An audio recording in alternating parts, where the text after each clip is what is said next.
It's hard to pinpoint exactly why, but there's a distinctive charm characterizing most custom motorcycles built in Indonesia. That shouldn't really come as a surprise, because the nation is a genuine hotspot for customization and home to countless top-tier workshops. Each year, the city of Yogyakarta in south-central Java hosts the world-famous Kustomfest, where the most talented Indonesian builders come together to exhibit their work. The bike we're about to look at was present at the show in 2019, and it still demands a close inspection even today. It was put together by one Andika Pratama, the frontman behind Kromworks over in the bustling capital of Jakarta. His interest in custom bikes was sparked by his father many years ago, long before Andika was even old enough to legally ride a motorcycle. Proficient metal fabrication is Kromworks' main specialty, and that should be pretty apparent when looking at this svelte cafe racer. Andika went with a Royal Enfield Continental GT 650 as the project's starting point, taking an already gorgeous machine and making it twice as sexy. The Handmade Bodywork is clearly the star of the show here, but there are many other tasty mods for us to admire throughout this build. We've got a lot to cover, so let's dive straight in without further ado. The first step saw our protagonist taking everything apart and deleting things such as the stock bodywork, suspension, and brakes, which left him with a blank canvas ripe for customization. Starting with the powertrain sector, the GT 650's parallel twin mill was left pretty much unchanged on the inside. Externally, its covers got cloaked in a layer of gloss black powder coating. The intake and exhaust work was far more extensive, though, with the former involving the addition of twin velocity stacks where the factory airbox had previously been. There's nothing too crazy about that, of course, but the exhaust side of the equation is where things got really spicy.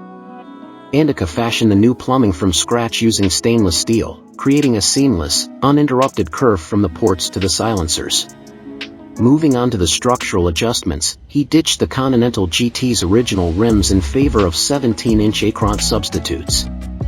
These are hugged by grippy Michelin Power RS rubber fore and aft, but their larger width also called for a pair of fresh sprockets at the back. A D.I.D drive chain connects them to one another, and there's a hell of a lot more going on in that area. Gone is the Enfield standard twin-shock suspension arrangement, making room for a single adjustable nitrogen shock from Sachs.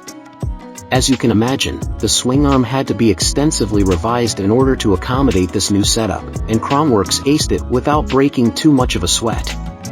Up north, suspension duties are taken good care of by inverted KYB forks measuring 43 mm in diameter. For more stopping power than a GT 650 will ever need, the project's author installed dual 310 mm Brembo brake discs and 6-piston Takiko calipers at the front. Down south, we come across a 4-piston Takiko caliper pinching a drilled rotor, and there are braided stainless steel brake lines all round. Take a look at the bike's updated cockpit area, and you'll notice clip-on handlebars equipped with Nissan Master cylinders and brown leather grips. A compact digital dial is placed in between all these goodies, right above a custom triple clamp with built-in ignition paraphernalia. Now, you're probably aching to learn more about the creature's breathtaking outfit, so that's precisely what we will be covering next. Instead of shaping it out of aluminum, Andika used slightly heavier galvanized steel for the sake of durability.